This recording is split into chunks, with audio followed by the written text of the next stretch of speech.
इयत्ता 10वी विषय विज्ञान व तंत्रज्ञान धडा 4 पर्यावरणीय व्यवस्थापन. प्रस्तावना. सजीवांच्या जीवनशैलीवर पर्यावरणाचा खूप मोठा परिणाम होत असतो. सजीवांचे अस्तित्व हे पर्यावरणावर अवलंबून आहे.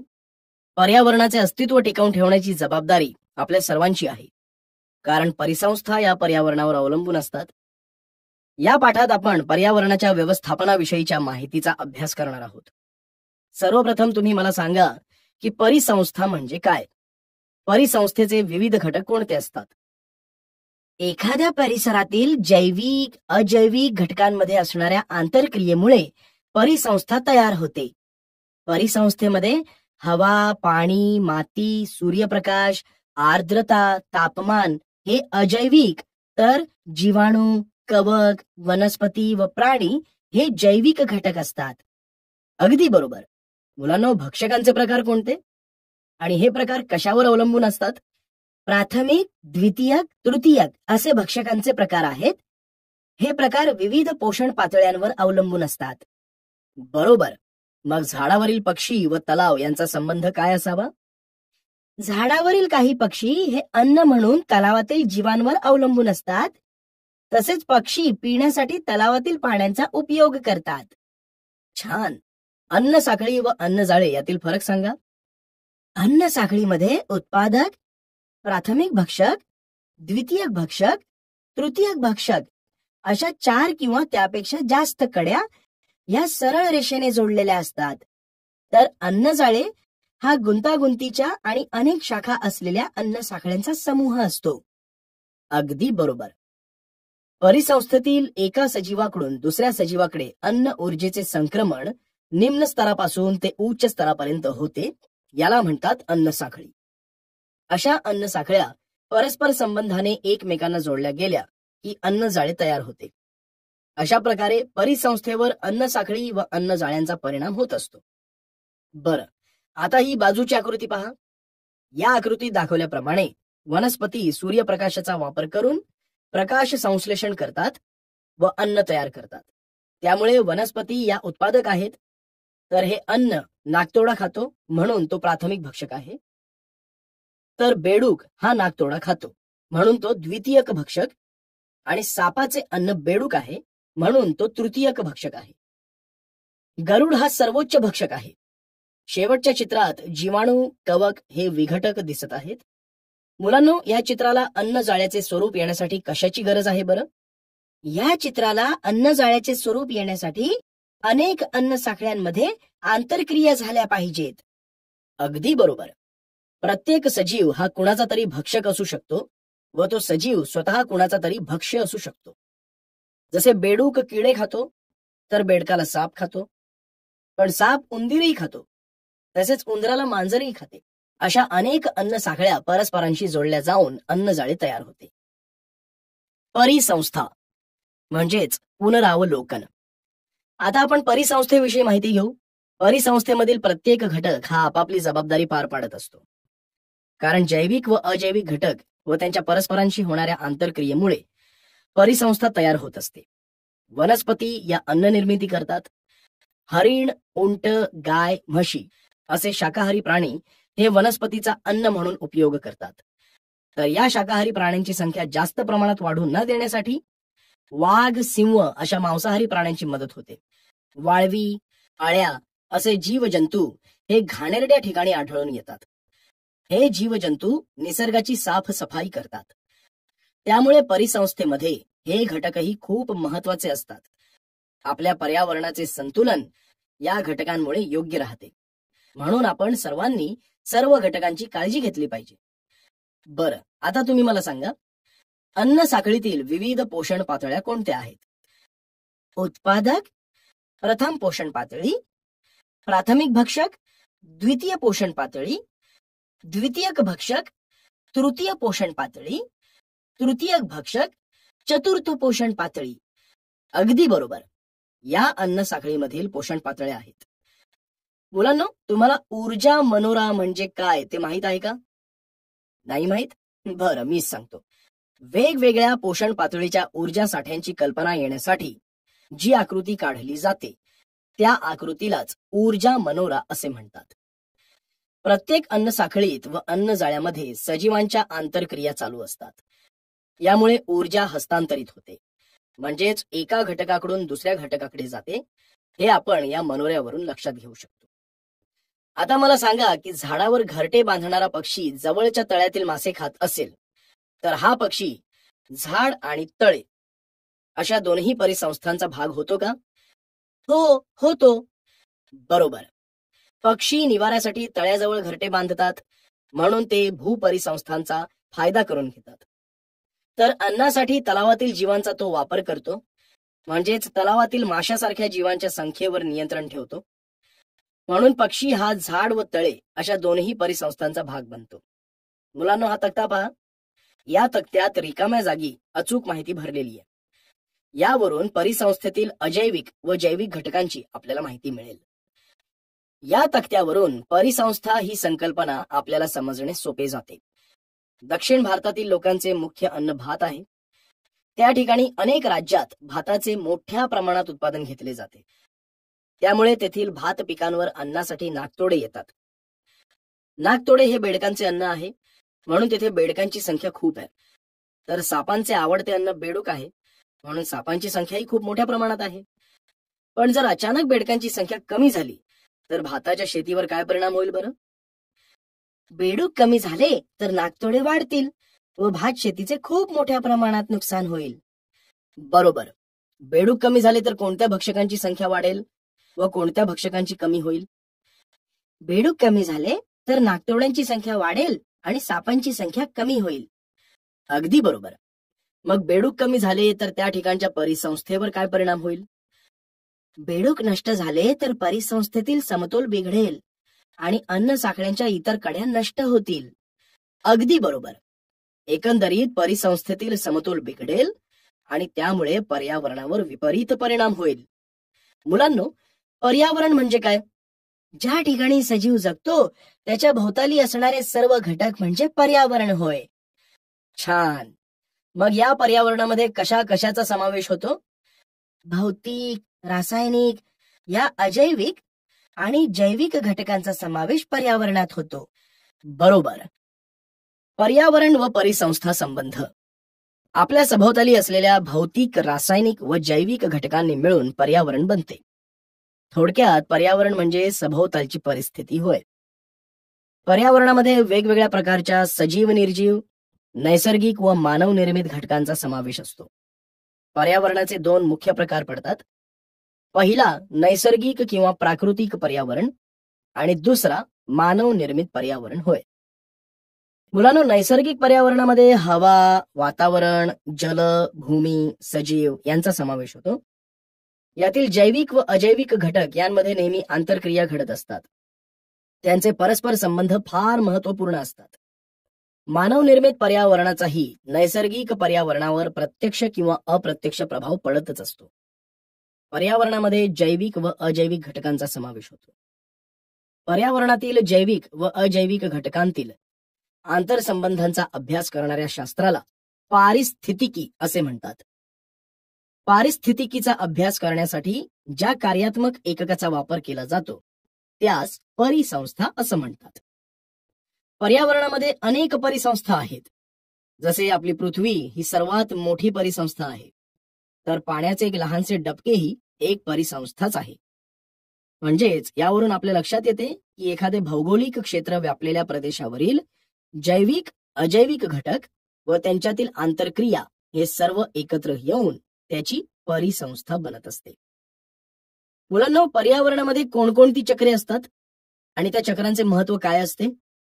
पर्यावरणामध्ये अवसाद चक्र व वायू चक्र ही दोन प्रकारची जैव भू रासायनिक चक्रे असतात. पर्यावरणातील या परिसंस्थेत होत असणाऱ्या पोषण द्रव्याच्या चक्रीय स्वरूपातील प्रवाहाला जैव भू रासायनिक चक्र असे म्हणतात. हा चक्रीय प्रवाह सजीवांच्या वाढीसाठी खूप महत्वाचा असतो. छान. पोषक द्रव्यांचे अजैविक घटकांकडून जैविक घटकांकडे व जैविक घटकांकडून अजैविक घटकांकडे रूपांतरण होत असते. या पोषक द्रव्यांचे चक्री भवन हे अत्यंत गुंतागुंतीचे असते. पर्यावरणामध्ये असणारे जलचक्र, वायुचक्र म्हणजे कार्बन चक्र, नायट्रोजन चक्र, ऑक्सिजन चक्र अशी नैसर्गिक चक्रे कायम चालू राहिली तर पर्यावरणाचे संतुलन कायम राखले जाते. हे संतुलन राखणे सजीवांना खूप गरजेचे आहे, कारण निसर्गाच्या अस्तित्वावरच मानवाचे अस्तित्व अवलंबून आहे. त्यामुळे आपले कर्तव्य आहे की आपण नैसर्गिक समतोल कायम राखला पाहिजे, कारण पृथ्वी नैसर्गिक समतोलामुळेच टिकून राहील. पर्यावरण संवर्धन. आता आपण पर्यावरण संवर्धनाविषयी माहिती जाणून घेऊ. पर्यावरण संवर्धन ही काळाची गरज आहे. आज औद्योगिकीकरणामुळे अनेक घटकांचा पर्यावरणावर परिणाम होत असतो. मला सांगा की पर्यावरणावर कोणकोणते घटक परिणाम करतात आणि कसे? पर्यावरणावर नैसर्गिक व मानवनिर्मित घटक परिणाम करत असतात. या नैसर्गिक घटकांमध्ये होणारे बदल तसेच नैसर्गिक आपत्तींमुळे पर्यावरणावर विपरीत परिणाम घडून येतो. त्यामुळे अन्न साखळी व अन्नजाळी यांच्यामध्ये होणाऱ्या आंतरक्रियेवर परिणाम होतो. बरोबर. मानवनिर्मित कारणांमुळे तर पर्यावरणाची खूप हानी होते. बरं, मग पर्यावरणामध्ये भक्षकांची संख्या सतत वाढत गेली तर काय होईल? भक्षकांची संख्या सतत वाढत गेली तर आधी भक्ष्यांचे प्रमाण कमी होत जाईल. नंतरच्या काळात भक्षकांची संख्या अन्न न मिळाल्यामुळे कमी होत जाईल. बरोबर. नदीच्या किनारी भागात मोठमोठे कारखाने उभारले तर नदी या परिसंस्थेवर त्याचा काय परिणाम होईल? नदीच्या किनाऱ्यावर जर उद्योगधंदे उभारले तर या कारखान्यातून निघणाऱ्या सांडपाण्यामुळे नदीचे पाणी दूषित होते. तसेच हवेत धुराचे प्रदूषण झाल्यामुळे तेथे राहणाऱ्या नागरिकांच्या स्वास्थ्यावर वाईट परिणाम होतो. अगदी बरोबर. पर्यावरणामध्ये असणाऱ्या जैविक व मानवनिर्मित घटकांमुळे पर्यावरणाची हानी होते. त्यामुळे पर्यावरणात समतोल राहत नाही व सजीवांचे अस्तित्व धोक्यात येते. मुलांनो, हा तक्ता पहा. या तक्त्यात पर्यावरणावर परिणाम करणारे नैसर्गिक आणि मानव निर्मित घटक दिले आहेत. मुलांनो, या तक्त्यात दाखवल्याप्रमाणे पर्यावरणावर नैसर्गिक व मानव निर्मित घटकांचा खूप वाईट परिणाम घडून येतो. पर्यावरणाचे संतुलन बिघडून सजीवांचे अस्तित्व धोक्यात येते. आज आपल्या आजूबाजूला नैसर्गिक व मानवनिर्मित घटकांवर झालेल्या विपरीत परिणामांमुळे वेगवेगळ्या समस्या निर्माण झालेल्या दिसून येतात. पर्यावरणीय प्रदूषण. मुलांना सर्वसाधारणपणे कोणत्याही वस्तूचे व पदार्थाचे दूषितीकरण म्हणजे त्याचे प्रदूषण होय. आज पृथ्वीवर अनेक नैसर्गिक आणि मानवनिर्मित घटकांचा परिणाम होऊन अनेक पर्यावरणीय समस्या निर्माण झाल्या आहेत. पर्यावरणीय प्रदूषण ही त्यापैकीच एक प्रमुख समस्या आहे. पर्यावरणीय प्रदूषण म्हणजे नैसर्गिक घटना किंवा मानवाच्या कृतीमुळे आजूबाजूच्या पर्यावरणात झालेला अनावश्यक आणि अस्वीकारार्ह बदल होय. अशा प्रदूषणामुळे हवा, पाणी, जमीन यांच्या भौतिक व रासायनिक तसेच जैविक गुणधर्मांवर वाईट परिणाम घडून येतात. तसेच मानव व इतर सजीवांवरही याचा घातक परिणाम होत असतो. लोकसंख्येची भरमसाठ वाढ, औद्योगिकीकरण, नैसर्गिक संसाधनांचा मोठ्या प्रमाणात वापर, जंगलतोड व वाढते नागरीकरण यामुळे मोठ्या प्रमाणात पर्यावरणीय प्रदूषण घडून येते. बरं, आता तुम्ही मला सांगा, प्रदूषणाचे प्रकार कोणकोणते आहेत? हवा प्रदूषण, जल प्रदूषण व भूप्रदूषण. बरोबर.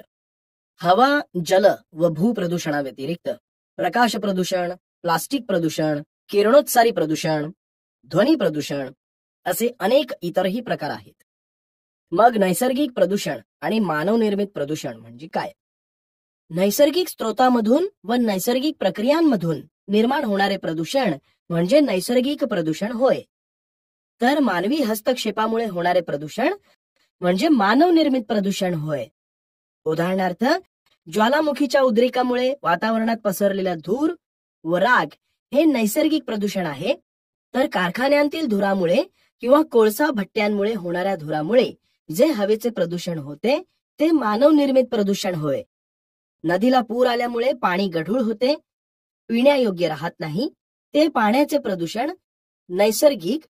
तर कारखान्याचे सांडपाणी नदीत सोडल्यामुळे होणारे पाण्याचे प्रदूषण मानवनिर्मित. अगदी बरोबर. प्रदूषणाचे अनेक प्रकार आहेत. हवा, जल, ध्वनी, किरणोत्सारी, भूमी, औष्णिक, प्रकाश, प्लास्टिक असे अनेक प्रदूषणाचे प्रकार आहेत. त्यांचा सजीव सृष्टीवर वाईट परिणाम घडून येतो. त्यामुळे पर्यावरण संवर्धन ही काळाची गरज आहे. त्यामुळे सजीवांचे अस्तित्व टिकून राहील. आता हे चित्र पहा. या चित्रात दाखवल्याप्रमाणे वाढत्या वाहनांमुळे सर्वत्र वातावरणात हवेचे प्रदूषण झालेले दिसून येते. आता आपण हवा प्रदूषण, जल प्रदूषण आणि मृदा प्रदूषण यांची थोडक्यात माहिती घेऊ. हवा प्रदूषण. मुलांनो, हवेत मिसळणारे carbon dioxide, hydrocarbon, sulphur, nitrogen oxides, hydrogen sulphide इत्यादी वायूंमुळे, तसेच धूलिकण, राख, कार्बन, शिसे, ॲस्बेस्टॉस यांसारख्या घनरूप घटकांमुळे हवा प्रदूषण होते. रासायनिक व तेल शुद्धीकरण कारखाने, औष्णिक विद्युत केंद्रे, कागद कारखाने, कापड गिरण्या, सिमेंट उद्योग, दगड फोडणारी यंत्रे, सुरुंग, धातू ओतण्याचे कारखाने हे सर्व हवा प्रदूषणाचे स्रोत आहेत. हवा प्रदूषणामुळे मानवी आरोग्यावर घातक परिणाम होतो. मानवाला श्वसन संस्थेचे गंभीर आजार होतात. त्याचप्रमाणे दमा, कॅन्सर, बेशुद्ध पडणे, घसा खवखवणे, डोळ्यांतून पाणी येणे इत्यादी विकार होतात. तसेच तापमानातही वाढ होते. याचा परिणाम पावसावर होतो. आम्ल वर्षाही होते. तसेच वनस्पती व प्राण्यांवरही याचा विपरीत परिणाम होतो. वनस्पतींची वाढ खुंटणे, पाने वाळणे असे परिणाम घडून येतात. हवा प्रदूषण कमी करण्यासाठी उंच धुरांड्यांचा वापर करावा. उत्पादन प्रक्रियेत सुधारणा करावी. तसेच प्रदूषिते नियंत्रित करणारी साधने वापरावीत. जल प्रदूषण. शैवाल, विषाणू, जीवाणू, परजीवी यांसारख्या जैविक घटकांमुळे, तसेच वाळू, माती, धूळ, तरंगणारे पदार्थ, क्षारांचा साका, चांदी, शिसे, जड धातू, किरणोत्सारी पदार्थ यांसारख्या असेंद्रिय घटकांमुळे आणि तणनाशके, कीटकनाशके, सांडपाणी, खते यांसारख्या सेंद्रिय घटकांमुळे पर्यावरणात जलप्रदूषण होते. औद्योगिक प्रदूषके, घरगुती प्रदूषके, सांडपाणी, कारखान्यातून सोडली जाणारी रसायने, शेतीसाठी वापरली जाणारी कीटकनाशके हे जलप्रदूषणांचे स्रोत आहेत. जलप्रदूषणामुळे रोगांच्या साथी, जलीय जीवांचे मृत्यू होतात. जलप्रदूषण टाळण्यासाठी प्रदूषिते नियंत्रित करणारी साधने वापरली पाहिजेत. तसेच पाण्यात प्रदूषिते सोडण्यास प्रतिबंध केला पाहिजे. सेंद्रिय शेती केली पाहिजे. कारखान्याचे दूषित पाणी प्रक्रिया करून शुद्ध करून नदीत सोडले पाहिजे. मलनिस्सारण प्रकल्प उभे केले पाहिजेत. भूप्रदूषण. भूप्रदूषण करणारे घटक वेगवेगळ्या ठिकाणी वेगवेगळे असतात. उदाहरणार्थ, शेतात कीटकनाशकातील असेंद्रिय घटक, रासायनिक खतांचे प्रमाण व जड धातू व इतर विषारी रसायने इत्यादी. कारखान्यातील उत्सर्जके, घरगुती टाकाऊ पदार्थ, रासायनिक खते, जैव वैद्यकीय टाकाऊ पदार्थ, ई वेस्ट, प्लास्टिक कचरा या सर्व गोष्टींमुळे भूप्रदूषण होते. भूप्रदूषणामुळे वनस्पतीची, पिकांची वाढ खुंटणे, पोषक द्रव्यांचे प्रमाण कमी होणे हे सर्व परिणाम घडून येतात. भूप्रदूषण टाळण्यासाठी पदार्थांचे पुनर्चक्रीकरण किंवा घनकचरा व्यवस्थापन केले पाहिजे. मोठ्या प्रमाणात वृक्ष लागवड व वृक्ष संवर्धन केले पाहिजे. अशा प्रकारे आपण हवा, जल व भूप्रदूषणाची माहिती घेतली. किरणोत्सारी प्रदूषण. किरणोत्सारी प्रदूषण हे नैसर्गिक व मानवनिर्मित अशा दोन प्रकारे होऊ शकते. किरणोत्सारामुळे बाहेर पडलेली अल्ट्रा व्हायोलेट किरणे, इन्फ्रारेड किरणे ही नैसर्गिक किरणोत्सारात मोडतात. तर एक्स-रे, अणुभट्टींमधून होणारा किरणोत्सार हा मानवनिर्मित किरणोत्सारात मोडतो. या किरणोत्सारामुळे जगामध्ये Chernobyl, wind scale, 3 mile island सारख्या मोठ्या दुर्दैवी घटना घडल्या आहेत. या दुर्घटनांचा दुष्परिणाम हा कित्येक वर्षे जाणवत आहे. किरणोत्सारी प्रदूषणाचे परिणाम. आता आपण किरणोत्सारी प्रदूषणाचे परिणाम काय होतात ते समजून घेऊ. 1. एक्स-रे मधून निघणाऱ्या किरणोत्सारांच्या उच्च प्रारणांमुळे कॅन्सरकारी अल्सर निर्माण होतात. 2. शरीरातील ऊती नष्ट होतात. 3. किरणोत्सारांमुळे जनुकीय बदल घडून येतात. 4. डोळ्यांवर परिणाम होतात. परिणामी दृष्टी जाण्याची ही भीती असते. हे परिणाम दिसून येतात. मुलांनो, प्रदूषण नियंत्रण का महत्वाचे ठरते? प्रदूषणामुळे विविध परिसंस्थांवर वाईट परिणाम होतात. तसेच आपल्या आरोग्यावर घातक परिणाम होतात.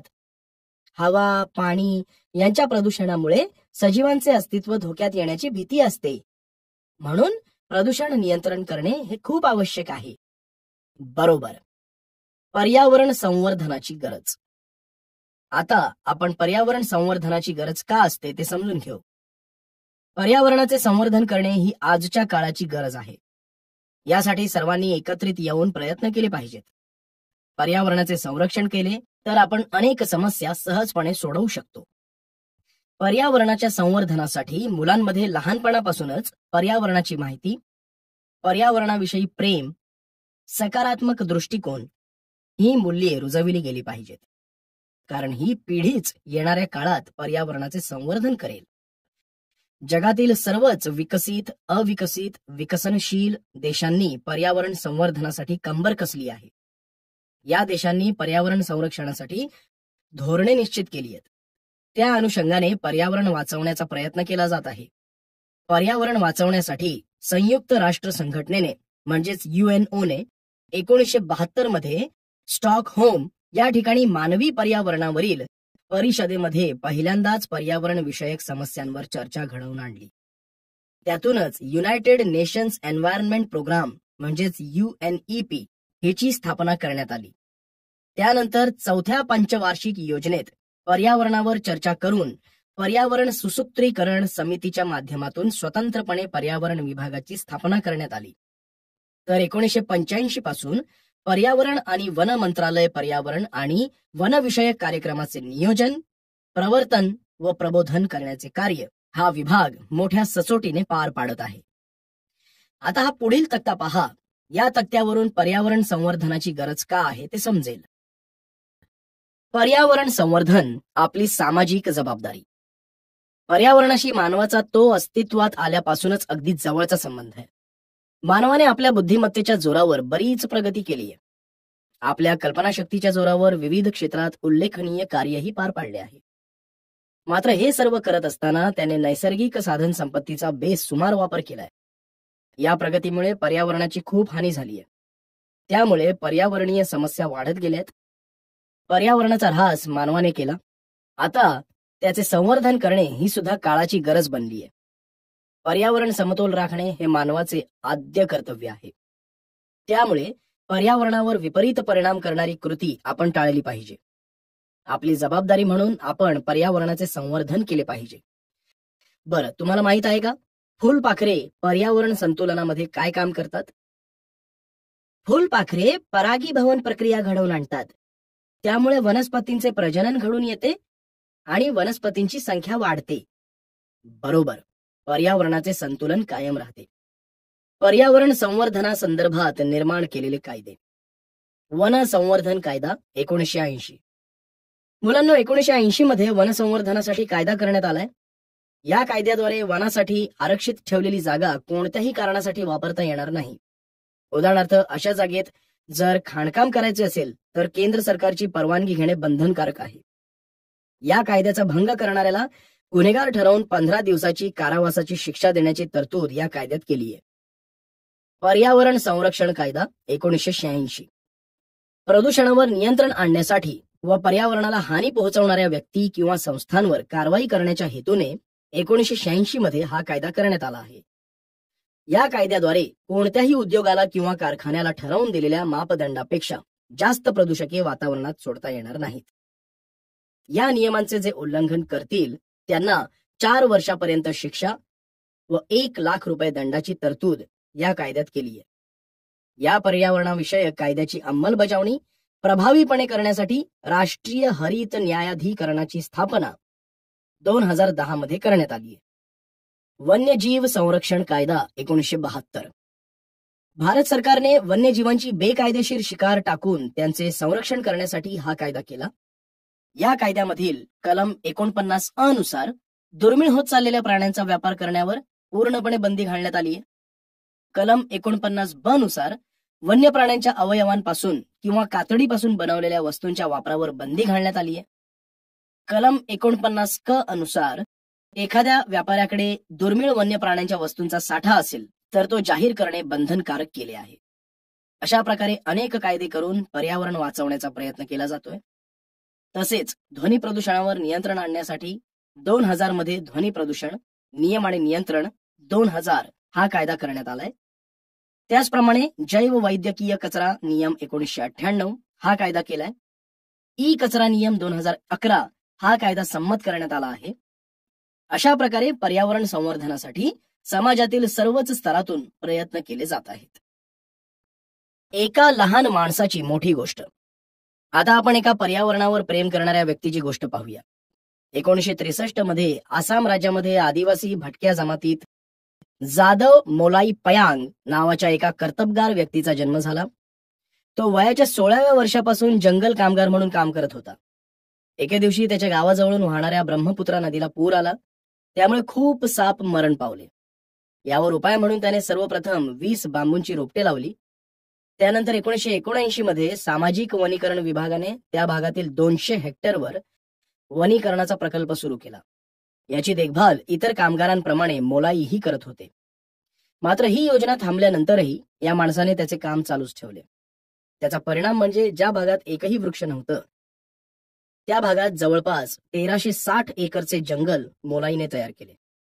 आसाममध्ये असणाऱ्या जोरहाट येथील कोकिलामुख येथे हे जंगल 30 वर्षांच्या अथक परिश्रमाने तयार केल्यामुळे भारत सरकारने मोलाई यांना पद्मश्री या किताबाने सन्मानित केले. आज हे जंगल मोलाई जंगल म्हणून ओळखले जाते. आज माणसे जंगले नष्ट करतायत, पण एका जरी माणसाने मनात आणले तर त्याला अख्खे जंगल तयार करता येते, हे मोलाई यांनी जगाला दाखवून दिले आहे. पर्यावरण संवर्धन आणि जैवविविधता. आपली सजीव सृष्टी ही विविधतेने नटलेली होती. त्यामध्ये अनेक प्रकारचे प्राणी वनस्पती होते.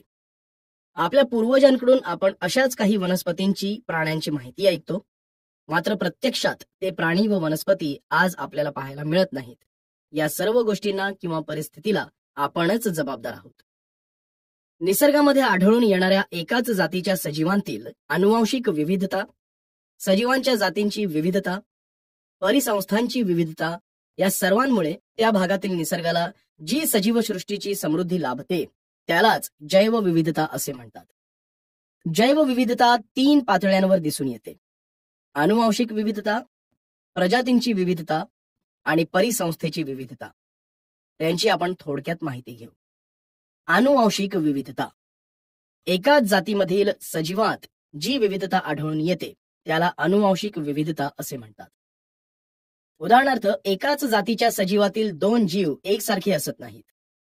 प्रत्येक मनुष्य हा दुसऱ्यापेक्षा वेगळा दिसतो. पुनरुत्पादन प्रक्रियेत सहभागी होणाऱ्या सजीवांमधील हे आनुवंशिक वैविध्य कमी झाले तर ती जात हळूहळू नष्ट होण्याची भीती निर्माण होते. प्रजातींची विविधता. निसर्गामध्ये असंख्य प्रजाती आढळून येतात. यालाच प्रजातींची विविधता असे म्हणतात. प्रजातींच्या विविधतेमध्ये वनस्पती, प्राणी, सूक्ष्मजीव यांच्या विविध प्रकारांचा समावेश होतो. उदाहरणार्थ, वनस्पतींमध्ये गवत, रोपटी, झुडपे, वृक्ष यांचे असंख्य प्रकार असतात. जमिनीवरील वनस्पती असतात, तशाच पाण वनस्पतीही असतात. परिसंस्थेची विविधता. प्रत्येक प्रदेशात अनेक परिसंस्था असतात. एखाद्या प्रदेशातील प्राणी किंवा वनस्पती, त्यांचा अधिवास व पर्यावरणातील फरक यांच्या संबंधातून परिसंस्थेची निर्मिती होते. प्रत्येक परिसंस्थेमध्ये प्राणी, वनस्पती, सूक्ष्मजीव व अजैविक घटक हे वेगवेगळे असतात. नैसर्गिक व मानवनिर्मित अशाही 2 स्वतंत्र परिसंस्था असतात. देवराई.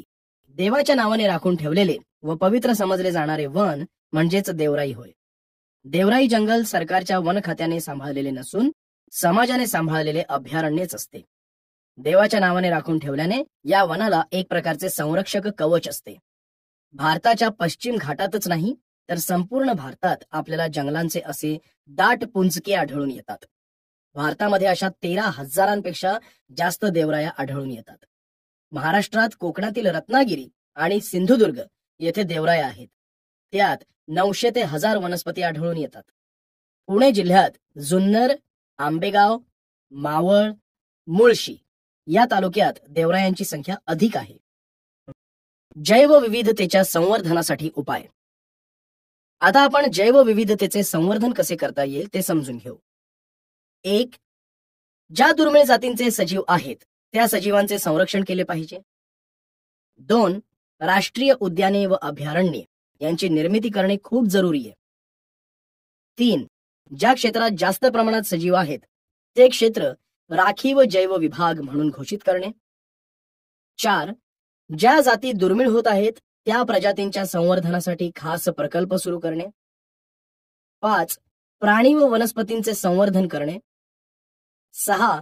पर्यावरणासंबंधीचे जे कायदे आहेत त्यांचे काटेकोरपणे पालन करणे. 7. जैवविविधतेसंबंधी पारंपरिक ज्ञानाची नोंद करून ठेवणे. अशा प्रकारच्या उपाययोजना करून आपण जैवविविधतेचे संवर्धन योग्य प्रकारे करू शकतो. आता हे चित्र पहा, यात काही चिन्हांचे संकेत दिले आहेत. पर्यावरणासंदर्भात त्या चिन्हाचा अर्थ काय होतो ते सांगा बरं. 1. कचरा कचरा कुंडीत टाका. 2. वीज वाचवा. 3. पाणी वाचवा. आणि 4. हवा प्रदूषण टाळा. बरोबर. आतापर्यंत आपण या पाठामध्ये विविध कायद्यांद्वारे पर्यावरणाचे संवर्धन व संरक्षण कसे केले पाहिजे, तसेच ते न करणाऱ्याला कोणत्या शिक्षेची तरतूद आहे हे अभ्यासले आहे. समाजातही स्वयंप्रेरणेने अनेक लोक एकत्र येऊन पर्यावरणासंबंधी जनजागृती करत आहेत. तर आता आपण राज्य, राष्ट्रीय व आंतरराष्ट्रीय स्तरावर कार्य करणाऱ्या कोणकोणत्या संस्था आहेत ते पाहूया. स्वयंसेवी संस्था. 1. Bombay Natural History Society Mumbai. 2. CPR Environment Group New Chennai. 3. Gandhi Peace Foundation Environment Cell Delhi. 4. Chipko Centre Tehri Garhwal. 5. Centre for Environment Education Ahmedabad. 6. Kerala Shastra Sahitya Parishad Trivandrum. 7. Bharatiya Agro Industries Foundation Pune. 8. Vikram Sarabhai Community Science Centre Ahmedabad. आंतरराष्ट्रीय स्तरावरील पर्यावरणीय संस्था. 1. निसर्ग आणि नैसर्गिक संसाधनांची आंतरराष्ट्रीय संवर्धन संस्था IUCN. मुख्यालय ग्लँड, स्वित्झर्लंड.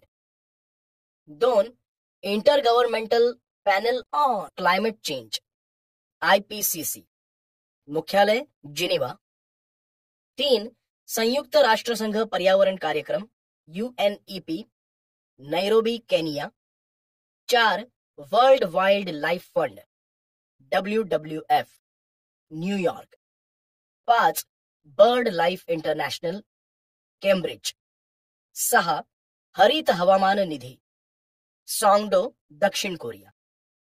अशा प्रकारे पर्यावरणाचे संवर्धन करण्यासाठी वेगवेगळ्या व्यक्ती, संस्था प्रयत्न करत आहेत. निश्चितच या सर्वांचे हे योगदान मोलाचे आहे. आता ही आकृती पहा. या आकृतीमध्ये पर्यावरणासंबंधी विविध भूमिका मांडल्या आहेत. त्यात तुम्हाला कोणती भूमिका पार पाडायला आवडेल ते तुमचे तुम्ही ठरवा. जैवविविधतेची संवेदनक्षम क्षेत्रे. संपूर्ण जगात जैवविविधतेची संवेदन क्षेत्रे म्हणून 34 स्थळांची नोंद केली आहे. पूर्वी याच क्षेत्रांनी 15.7% इतका पृथ्वीचा भाग व्यापला होता, तर आज जवळपास 86% इतकी संवेदनक्षम क्षेत्रे नष्ट झाली आहेत. सध्या फक्त 2.3% पृथ्वीच्या पृष्ठभागावर संवेदनक्षम क्षेत्रांचे अखंड अवशेष शिल्लक आहेत. यामध्ये 1,50,000 वनस्पतींच्या प्रजाती समाविष्ट आहेत. या एकूण जागतिक स्तरांपैकी 50% आहेत. भारतातील 135 प्राणी प्रजातींपैकी जवळपास 85 प्रजाती या ईशान्य प्रदेशातील जंगलात आढळतात.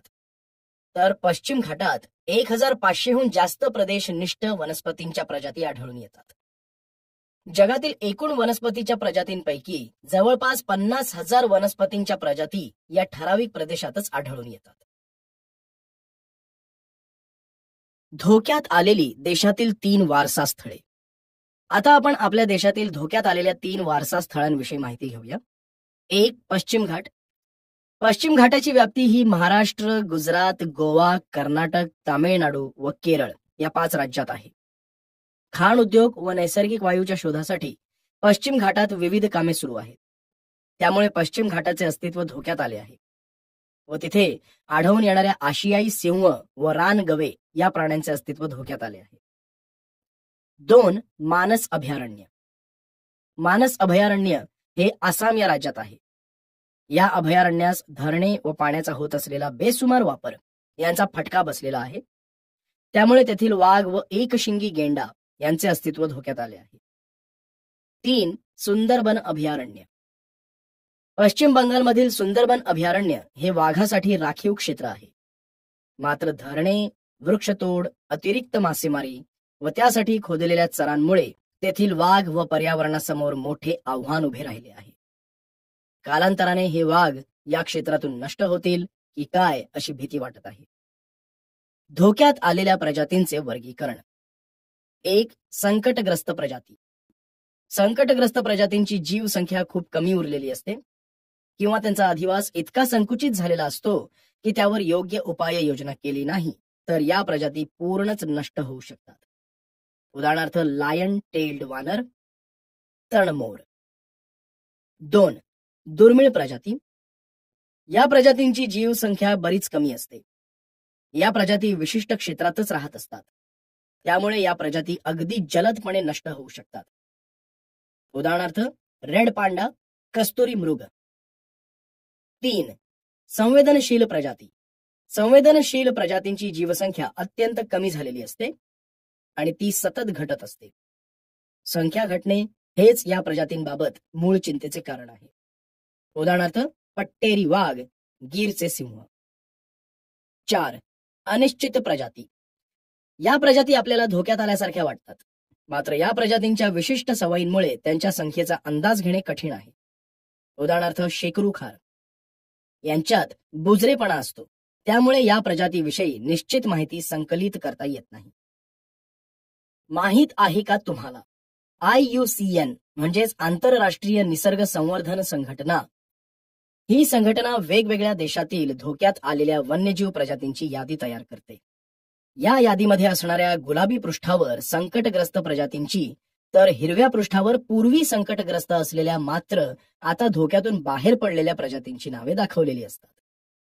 जागतिक वन्यजीव निधी या संघटनेने 2008 साली प्रकाशित केलेल्या अहवालानुसार 1975 ते 2005 या 35 वर्षांच्या काळात जगात असणाऱ्या प्राण्यांच्या प्रजातींपैकी जवळपास 30% इतक्या प्रजाती या नष्ट झालेल्या आहेत. यावरून आपल्या लक्षात येईल की आपले पर्यावरण हे किती धोक्यात आहे. म्हणून आपण पुढील गोष्टी लक्षात ठेवायला हव्यात. लक्षात ठेवूया, याप्रमाणे वागूया. 1. वृक्षनाश म्हणजे सर्वनाश. 2. राखावया पर्यावरण, करू चला वनीकरण. 3. वनश्री हीच धनश्री. 4. पर्यावरण रक्षण हेच मूल्य शिक्षण. 5. कागदाची काटकसर म्हणजे वृक्षतोडीला आवर. 6. पर्यावरण रक्षणाची धराकास तरच होईल मानवाचा विकास. 7. आरोग्याची गुरुकिल्ली शुद्ध हवा, शुद्ध पाणी.